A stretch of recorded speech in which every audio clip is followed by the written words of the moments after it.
Hello, সবাই কেমন আছেন? আপনাদের জন্য নিয়ে আসলাম একটা এক্সাইটিং ইফতার আইটেম। এই আইটেমটা এতটাই মজার যে আমি বলব আপনারা অবশ্যই বাসায় একদিন ট্রাই করবেন। খুবই অল্প মশলায় বাসায় থাকা ইনগ্রিডিয়েন্টস দিয়ে খুবই সহজে বানিয়ে ফেলতে পারবেন খুবই মজাদার আফগানি পোলাও। আমরা তো বিরিয়ানি পোলাও সবসময় খাই, তাই না?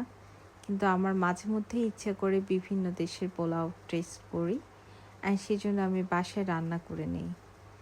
যেহেতু আমি রিসেন্টলি মিডল ইস্টের খাবারের প্রতি কেন জানি এক ধরনের ভালোবাসা অনুভব করি, সে থেকেই আমার আসলে এই পোলাওটা রান্না করা। এই যে পোলাওটা আমি রান্না করেছি, এটাতে আমার খুবই অল্প ইনগ্রিডিয়েন্টস লেগেছে।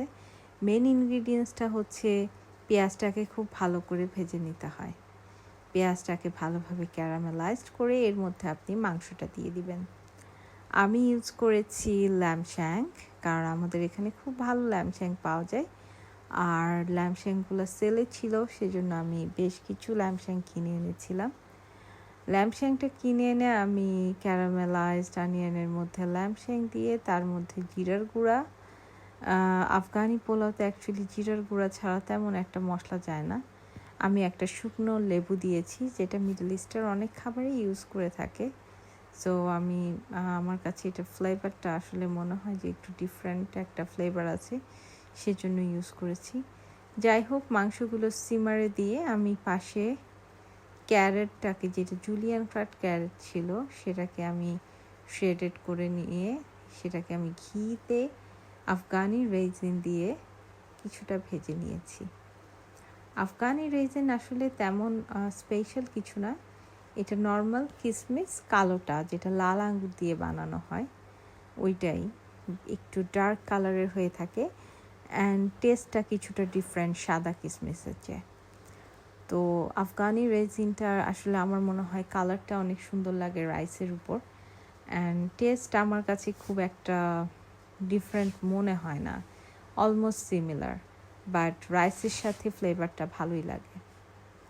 যাই হোক, এর মধ্যে আমার মাংসগুলো বেশ কিছুক্ষণ কষিয়ে আমি কিছুটা পানি দিয়ে চুলোর উপর সেদ্ধ করে নিয়েছি। যেহেতু আমার টাইম খুব বেশি ছিল না, আমি মাংসগুলোকে প্রেশার কুক করেছি। প্রেশার কুক করেছি ফর 20 মিনিটস, যেন তাড়াতাড়ি হয়ে যায়। মাংসগুলো কিন্তু আলহামদুলিল্লাহ খুব ভালো সেদ্ধ হয়েছে, অ্যান্ড খুব টেন্ডার ছিল।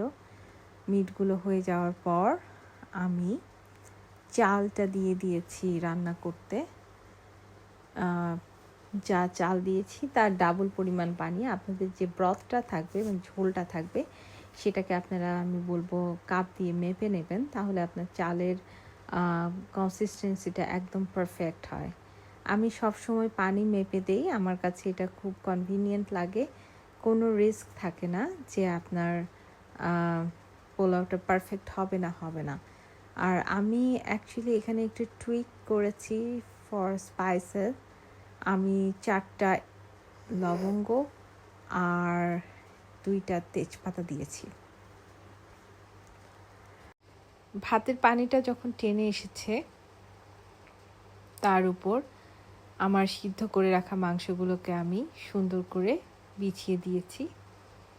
তার উপর আমার যে শ্রেডেড ক্যারেট ছিল, সেই যে ভেজে রাখা গাজরটা, সেটা আমি ছড়িয়ে দিয়েছি। দিয়ে আমি লিডটা বন্ধ করে খুবই লো ফ্লেমে এটাকে কুক করতে দিয়েছি, অ্যান্ড বেশ কিছুক্ষণ পর ঢাকনা খুলে মিক্স করে আমার আফগান পোলাও রেডি হয়ে গেছে। এই পোলাওটা আমার মনে হয় খুবই স্বাস্থ্যসম্মত, কারণ খুবই অল্প মশলা অল্প তেলে রান্না হয়, অ্যান্ড খেতেও অনেক মজাদার। আপনারা যদি ঝাল পছন্দ করেন, আমি বলবো আপনারা হয়তো বা চিলি পাউডার ইউজ করতে পারেন, বাংলাদেশি ফ্লেভারের সাথে সামঞ্জস্যতা রেখে। বাট এই রান্নাটায় কখনোই কোনো আদা রসুন বাটা টাইপের জিনিস ইউজ করবেন না, বিকজ ওই ধরনের জিনিস এই রান্নাটায় যায় না। ভেরি অথেন্টিক পোলাওতে আসলে কিছুই যায় না, অনলি জিরার গুঁড়া। বাট শুনতে খারাপ লাগছে হয়তো, বা আপনার কাছে আনইউজুয়াল লাগছে যে আদা রসুন বাটা ছাড়া আবার কি মাংস রান্না করা যায়? একদিন রান্না করেই দেখেন, তারপর আপনার মনে হবে আদা রসুন বাটা ছাড়াও মাংস রান্না করা যায়, খুবই মজার হয়। ট্রাই করবেন আর আমাকে জানাবেন আপনাদের আফগান পোলাওটা কেমন লেগেছে। খুবই সহজ, খুবই ইউনিক একটা টেস্ট, ভালো লাগে খেতে। আমার বাসার সবাই বেশ পছন্দ করেছে, বাট আমরা যখন খেয়েছি, just to give it a bit of a kick, আমরা এটার সাথে লাইম খেয়েছিলাম, যেটা লেবুর রস, খুবই ভালো ছিল। আর তেমন কিছু ছিল না এটার সাথে। অ্যান্ড আজকে ইফতারে যেহেতু একটাই আইটেম ছিল, আমি তার সাথে মোমো বানিয়েছিলাম, চিকেন মোমো। খুব ইজি, চিকেনের সাথে কিছুটা গাজর কুচি করে দিয়েছি, আর দিয়েছিলাম স্প্রিং অনিয়ন, দেন সিজনিং সসের মধ্যে ছিল সামান্য ফিশ সস, সামান্য সই সস, সল্ট অ্যান্ড চিলি, সব কিছুকে মিশিয়ে মোমোর যে র্যাপটা আছে সেটা আমি বাইরে থেকে প্রিমেডটা কিনে এনেছি। সো মোমোর শিটের মধ্যে দিয়ে আমি এটাকে জাস্ট বেসিকভাবে বন্ধ করে ফ্রাই প্যানে শ্যালো ফ্রাই করেছি, অল্প তেলে পানি দিয়ে যেভাবে করে থাকি আমরা সবসময়, সেটাই। তো আলহামদুলিল্লাহ সব কিছু ভালো ছিল। আপনারা ভালো থাকবেন, নিজেদের টেক কেয়ার করবেন।